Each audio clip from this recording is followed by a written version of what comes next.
J, merci d'être avec nous ce vendredi. Comme chaque vendredi, le président du Consistoire central de France, Élie Corchia, est avec nous. Bonjour. Bonjour Ilana. Merci Élie d'être avec nous comme chaque semaine. Alors cette semaine, vous souhaitiez mettre à l'honneur le judaïsme toulousain. Exactement, puisque j'étais à Toulouse pour un très beau déplacement cette semaine qui m'a permis de rencontrer la communauté, mais aussi les autorités, à l'invitation du président de la communauté Thierry Silam, avec le rabbin de la communauté aussi d'Oron Naïm.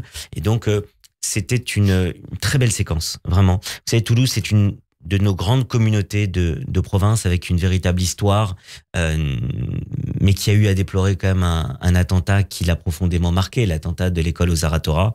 J'ai rendu hommage évidemment à cette occasion à mon ami Samuel Sandler qui est décédé en début d'année. Vous étiez son avocat. Évidemment, et son ami, et je l'ai accompagné durant toutes ces années de procès où il a été présent quotidiennement, comme vous le savez. J'ai rendu hommage évidemment à Jonathan, son fils et ses petits-enfants, Arié Gabriel et la petite Myriam Monsonego. Mais plus que cela, c'est une communauté qui a une résilience incroyable.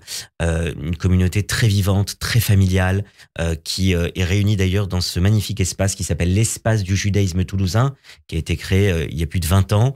Et il faut rappeler ce travail, cette vision qu'avaient à l'époque des personnalités de la communauté toulousaine, comme Tony Elisha, comme Arié Bensemoun. J'étais aussi avec Yves Bounan, qui a précédé Thierry Silam à la présidence ces dernières années. Et il y a eu un très bel événement, c'est-à-dire qu'ils ont fait un colloque, des conférences sur plus de 2 jours, avec une grande soirée de gala qui a été à l'honneur d'une femme, Alice Bornstein, qui est décédée, qui n'avait pas d'enfant, et qui avait décidé de faire un leg d'1 million d'euros, avec une partie pour la communauté juive de Toulouse, mais aussi 2 grandes actions qu'elle voulait mener. Une action pour les orphelins d'Israël. Et elle ne savait pas à l'époque, quand elle a fait effectivement ce leg, qu'il y allait avoir le 7 octobre, qu'il y allait avoir ce massacre, qu'il y allait avoir ces familles dans le deuil. Et donc, cette action a été menée. Et ce sont les responsables du Fonds social juif unifié. Ariel Goldman, mon ami, ne pouvait pas être là, mais il avait envoyé sur place Richard Audier, son directeur général, et Alberto Gabay, qui ont reçu donc un chèque de 400 000 euros pour aider en Israël, à travers des œuvres sociales qui sont menées, les orphelins qui se retrouvent effectivement dans cette situation terrible. Et puis, l'autre action qu'elle voulait voir mener, c'était une action pour la recherche médicale en Israël. Et ce sont mes amis du Magen David Adom, avec Michel Ktorza et Victor Vince, qui étaient présents et qui ont reçu là aussi un chèque de 400 000 euros qui va permettre, notamment pour la Banque du Sang et pour des recherches médicales en Israël, d'aider Israël face à ce défi de la recherche en matière médicale. Voilà ce que c'est qu'un leg dans toute sa beauté. Et effectivement, on a pu vivre durant toute cette soirée de gala avec tous les représentants, les rabbins, les responsables des communautés de Toulouse. On a pu vivre une soirée exceptionnelle, d'intensité. Et vraiment, je voulais saluer mes amis de Toulouse pour la réussite de cet événement. Et aussi le maire que nous avons rencontré, Jean-Luc Moudinque, à midi, avec un discours très fort d'un élu de terrain qui se bat pour faire reculer effectivement l'extrémisme au sein de sa cité, et le préfet qui nous a aussi reçu l'après-midi, Pierre-André Durand, qui nous a aussi donné tous les gages qu'on peut attendre d'une préfecture sur la sécurisation à la veille des fêtes de Tishri. Alors comme chaque vendredi également, Élie, vous nous avez apporté votre lecture du Shabbat, et ce matin c'est un livre du grand rabbin de France, Chaim Corsia, son dernier livre, Comme l'espérance est violente, publié aux éditions Flammarion. Exactement. C'est un livre qui est sorti avant l'été, on n'avait pas eu l'occasion d'en parler avant la période des vacances du mois d'août, et je voulais vraiment en parler, d'autant plus que c'est un livre qui nous rappelle l'état de la société, à la fois en France, avec évidemment tout ce que nous avons connu ces derniers temps, cette difficulté, et Chaim Corsia le raconte très bien. Qu'est-ce qui nous élève aujourd'hui dans la société? Qu'est-ce qui peut nous rassembler dans une période où tout semble nous diviser?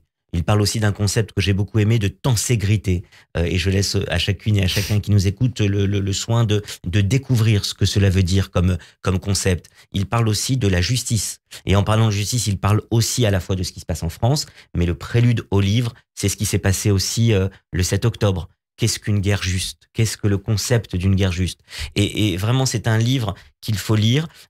Il fait penser évidemment au précédent, que certains ont peut-être déjà lu, qui s'appelait Réinventer les aurores. Même couverture issue d'un tableau de Soulages, de l'outre noir à l'outre espoir. Magnifique expression utilisée par le grand rabbin de France. Et il y avait déjà un titre qui faisait référence à Baudelaire. Mais je trouve que ce livre va plus loin encore. Ouais. Et il a une analyse peut-être qui va encore plus loin dans la pensée du grand rabbin, sa vision à la fois, je dirais, spirituel, qui est aussi profondément lié à la politique, parce qu'il n'y a pas de différence dans la spiritualité et dans l'action politique auprès de tous ceux qui nous entourent. Et je trouve que c'est un très joli livre qui a été écrit par Haïm Corsia, qu'il faut lire. Et je le dis d'autant plus qu'il a été attaqué d'une façon assez violente, on le sait, par Aymeric Caron du parti LFI et par d'autres, pour des propos qu'il avait tenus sur Israël. Effectivement, dans ces émissions télévisées où parfois on prend une partie, où on n'a pas le temps d'expliquer tout, et certains essayent de prendre une partie d'un propos pour attaquer une personnalité. Ça a été le cas de Haïm Corsia. Nous sommes évidemment tous solidaires et avec notre grand homme de France, qui est un homme de paix et un homme de réflexion dans la société, et qui est vraiment une personnalité qu'on peut s'enorgueillir d'avoir aujourd'hui à la tête du rabbinat français. Merci beaucoup, Élie Corsia, président du Consistoire central de France. On vous retrouve chaque vendredi. Shabbat Shalom. Shabbat Shalom. Radio J, Zoom Israël.